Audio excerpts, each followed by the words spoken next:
Hi everyone, this is the Crime Cafe, your podcasting source of great crime, suspense, and thriller writing. I'm your host, Debbi Mack. Before I bring on my guest, I'll just remind you that the Crime Cafe has 2 ebooks for sale, the 9-book box set and the short story anthology. You can find the buy links for both on my website, debbimack.com, under the Crime Cafe link. You can also get a free copy of either book if you become a Patreon supporter. You'll get that and much more if you support the podcast on Patreon, along with our eternal gratitude for doing so. But first, let me put in a good word for Blueberry Podcasting. I'm a Blueberry affiliate, but that's not the only reason I'm telling you this. I've been using Blueberry Podcasting as my hosting service for my podcast for years, and it's one of the best decisions I ever made. They give great customer service. You're in complete control of your own podcast.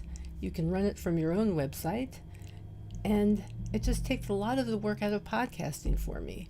I find for that reason that it's a company that I can get behind 100% and say, you should try this. Try Blueberry. It doesn't require a long-term contract, and it's just a great company, period. And it also has free technical support by email, video, and phone, so you can get a human being there. Isn't that nice? Hi, everyone. Today my guest is a doctor who spent 30 years as a surgeon while living and practicing medicine in Chicago. He's the author of a memoir/assessment of the current medical system, oh my, titled The Illness of Medicine, Experiences of Clinical Practice.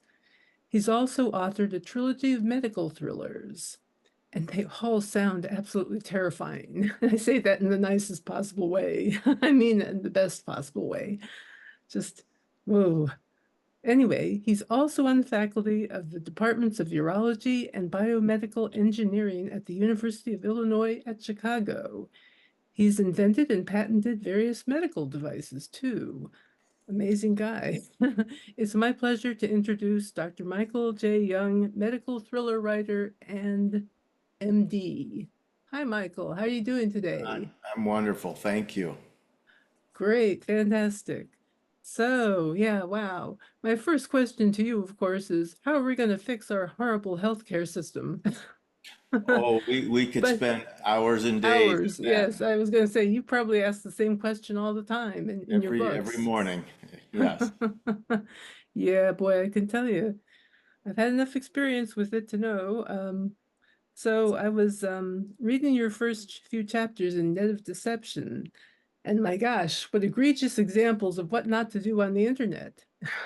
Yes, it is. Well, actually, Net of Deception evolved out of my dissatisfaction and distrust and frustration, if you will, with the online pharmaceutical access that people have. As easy as it is, and in many ways, the advantages of having that are great, but the disadvantage is that patients don't have the opportunity to truly have informed consent about potentially very dangerous drugs. And in this particular scenario, nefarious activity occurred within the company that was selling these drugs. So it was really predicated on my own frustration with that evolution of how drugs are obtained today. Yes, and not to mention medical information in general on the internet. Yeah, it's again, it's a double-edged sword. People, and I encourage people to have information. The problem with the internet is that you don't always know the reliability or the source of that information. And although it may say it's from so-and-so, it may not be. And so a consumer of this data, of this knowledge, of this vocabulary has to be extraordinarily mindful and diligent in assuring that they're obtaining that information from a reliable source. Yes, absolutely. And so often things will depend on other factors that aren't being addressed in the information that you have, so that you don't have the whole picture. No, you don't. And that carries over to much of the direct consumer advertising of drugs. I mean, there's only two countries in the world that allow it, the United States and New Zealand. That's it. And so when you hear or watch these ads on TV, everything looks wonderful. But you're only getting a snippet because there's only so much time with which that information can be given to you. And you can't decipher it. The legal information that's given is boilerplate. You know, everybody has the And same read side very effects fast. very fast, but also, you know, at the end, you may die, you may this, you may that. Well, of course, that's with, right? And so how is a consumer supposed to make that decision? But unfortunately for us as physicians, patients come to the office with a preconceived solution to the problem without really understanding the problem. But they've had this wonderful advertisement telling them all the benefits. And so if you don't fulfill that requisite, they become very frustrated and they will shop till they find someone who will prescribe that particular medication or pill without really having an understanding of the disease or the alternatives. So it's a problem. Yes. Yeah, there's a lot of reason to be cautious while looking for information on the internet for those reasons. Yeah. Absolutely. Your trilogy, what inspired you to write a trilogy, and did you plan from the start to make it a Uh, trilogy? that's a very insightful question, and the answer is no, I did not. I guess it all begins with my frustration with the healthcare environment and our healthcare delivery system, which prompted me to write my first book. And after I wrote that, I felt that I could convey the same information discussing the entitlement and the greed and all of those things I was very dissatisfied with in the healthcare industry. If I fictionalized it, I could then reach a different group of readers who aren't interested in reading a dialogue about healthcare. That's about as, you know, dry as a desert to some people. They may be interested, but they don't want to delve through that. Either it's difficult emotionally or they just don't have the tolerance. They want to be entertained. So I decided a way to entertain people, but still convey the information of healthcare vulnerabilities was to fictionalize it. And these books are not simple books. They are not, they're not Colonel Custard in the library with the lead pipe. These are books that I have written in an effort to educate, perhaps subtly, but nonetheless give information. They are based on my personal experiences. And I don't know if you want me to delve into that, how that evolved, but I'm happy to. I think we can talk for a little bit about that, please. Yeah. Well, for instance, the first of the trilogy was Consequence of Murder. Algor Mortis is the title. And when you see Algor Mortis, it's what does that mean? Well, Algor Mortis is one of the initial phases of what occurs to a body after it dies. We have three of them. The livor mortis, which is translated as the color of death, where a body dies and because there's no longer blood being pumped, the blood will pool to the back. And if a person is laying upright, face up, so if you turn the body over, the back will be crimson because the blood has pooled. The Lividity. third, pardon me? Lividity? Is that what it is? Well, no, it has to do with the fact that because gravity will take over and pull the blood down, and there's nothing pumping or moving the blood, it will go to the most dependent portion of the body. So Right. that's why the body will be blanched on top and more crimson on the back. The third phase is rigor mortis, which I'm sure we've all heard of, which is translated from Latin as the stiffness of death. But in between them is one called algor mortis, which is translated as the coolness of death. And what that relates to, Debbie, is the fact that a human body will lower its temperature by 1.5 degrees Fahrenheit per hour to ambient temperature.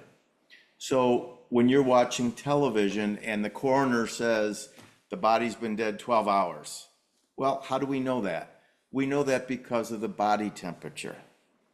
And so algor mortis relates to that temperature change. And in writing this first book, this of the trilogy, it had to do with the fact that I once had a patient that I was operating on that I came into a lot of bleeding in the kidney as I was working on a kidney stone with a laser. And that stone eventually got stuck in blood, which clotted, which held it in place and made it easier to treat. So I decided I needed a synthetic clot. So I created one in the lab in my job as an innovator at the University of Illinois. And when I submitted it for patenting, the department and the university felt, well, this will be very expensive, so let's put it on the shelf. To which I said, no, let me use this. I can kill somebody with this. And I did so in a book. And just to pull it together, I decided, well, how can we use this? Well, if I inject it in a vein, and this material starts as a liquid at cool temperature and it solidifies at body temperature, I decided if I inject it in someone's vein, it will then cause a clot, which will lead to a pulmonary embolism. Patient dies, they cool, and of course, when they cool, the material liquefies again, so you can't find it. So the plot started with my experiences with this material, and I developed a character, Jay Yamp, which I then put into the other novels. So they all feed into experiences in my life as a surgeon, but also they add a twist to show the vulnerability of patients in a hospital environment or medical environment. Oh, yes. Wow. That's a mind blower there. I like that. So all the books are, they're not simple stories. I mean, they're interesting, but they're not, again, just a police agent or FBI agent seeking for the killer. These have a medical association, something that has to do with physiology or anatomy. And I'm very mindful to explain all of this, but I think people like to hear that. It's very cool. That's great. I mean, I can appreciate as a person who used to practice law why you would want to take your experiences and put them in a fictionalized context, because I did Yes. it with my own books. Right. And Yeah, there is nothing better than reality to create fiction around that. exactly. Some of the things that happen to us, we could not make up. Precisely. Yeah. Sometimes you have to kind of think, okay, will people believe this? Yeah, they do, and they They will. do, I yeah, mean, they will. so that was Consequence of Murder, about that which was created in the lab used for a nefarious reason. Net of Deception had to do with the online pharmaceutical vulnerability we have. And then the last of that group, To Cure or Kill, had to do with the development of a new anti-cancer vaccine and the pharmaceutical espionage around that. Mm, So again, all of these are, I would be hard pressed to say, is this fact or fiction? I think they all could occur. right, yeah. Scary stuff. Do you plan to extend the trilogy? No, the trilogy is completed. I just finished a book and just published a book on a completely different venue. It had to do with some of the psychology of the game of golf. and how it relates to a metaphor to life. I co-authored that with a psychiatrist. But my next book, I'm going back to the murder mystery thrillers. So that will be book 6, and that will be I'll be starting writing on that probably in the fall, in about 6 weeks, Mm-hmm. and that will return to uh, our vulnerabilities and the risks involved in the healthcare environment. But it Very won't be good. part of the trilogy. It will be a freestanding. All right. With like a different character, set of Different characters. characters. Those 3 books have the same main character.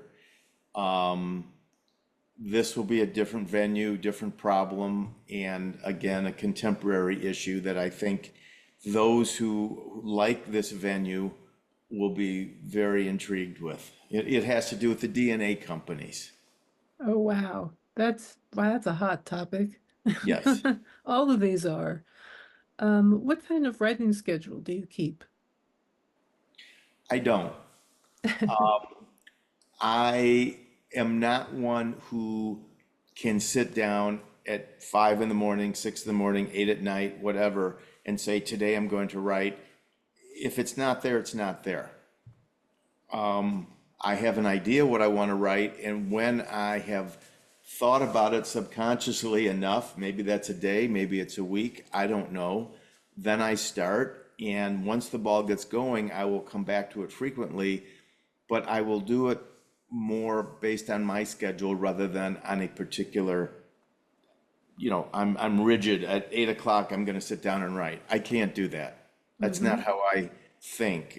When it's flowing, it's flowing, and when it's not, it's not. I get it. Yeah, yeah, really. Um, what authors have most inspired your own writing? I would say Robin Cook, Michael Crichton, and perhaps the reason I mention them is because, well, Crichton is deceased, but they're both MDs. Hmm. And Robin Cook's first book, Year of the Intern, was a book about healthcare, very similar to my experiences in writing Illness of Medicine. And then he wrote a thriller, Coma, which was later made into a film with Michael Douglas, I believe, was in it.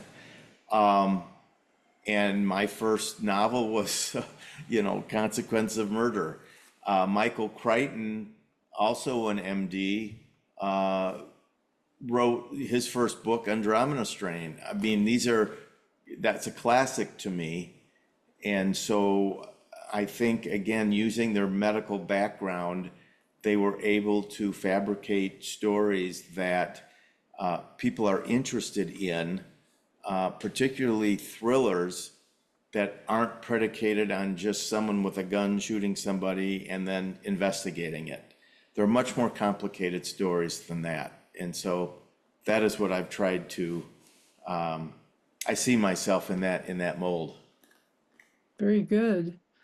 What are your techniques for informing people through your fiction without getting too technical? Again, a very good question. I I practiced medicine for 30 years as a surgeon. I had to inform people of very technical problems, but put it in words and phrases and terminology that they could grasp and understand. So I think I've had a breadth of experience in making that translation.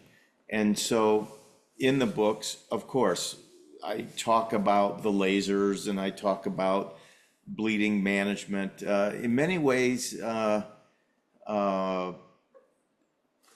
complicated problems that I filter down and take my time in making an explanation that I feel anyone with a moderate amount of interest would understand. Very If you good. look at Tom Clancy's books, his stories, he would spend pages talking about the details of the bolt connected to the screw, connected to the door. I mean, in infinite detail. I am not that detailed because I think in some ways not to dismiss his writing, which is brilliant, but in some ways you almost lose your focus. So I have to keep the reader's focus, but give them information to help them with the next step in the story. Exactly. Kind of like giving them context for understanding the whole It's thing. context, but it's also can be used as a teaser because you Hmm. bring up a situation and then they have to wonder, where does this come into play? Uh-huh. Yeah. Yeah. I get Can't it. lay it all out in front of the reader. They would get bored. That would get boring, yes. This isn't a textbook, it's fiction. It's fiction, and part of fiction that makes it interesting is that the reader is trying to figure things out as they're going through without being told what is going to happen. Yes, yes, indeed. That's very good. Um, what do you find is the best way to establish a readership? How have you reached out to readers?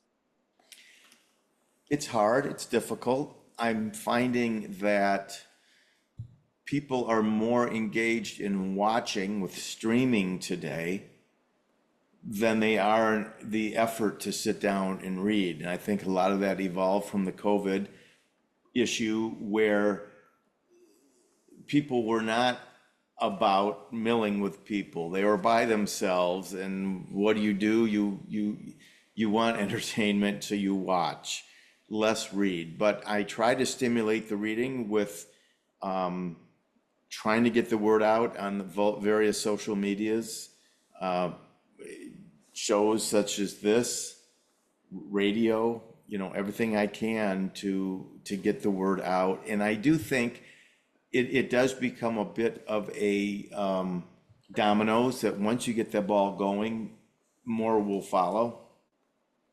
Yes, yes, I agree.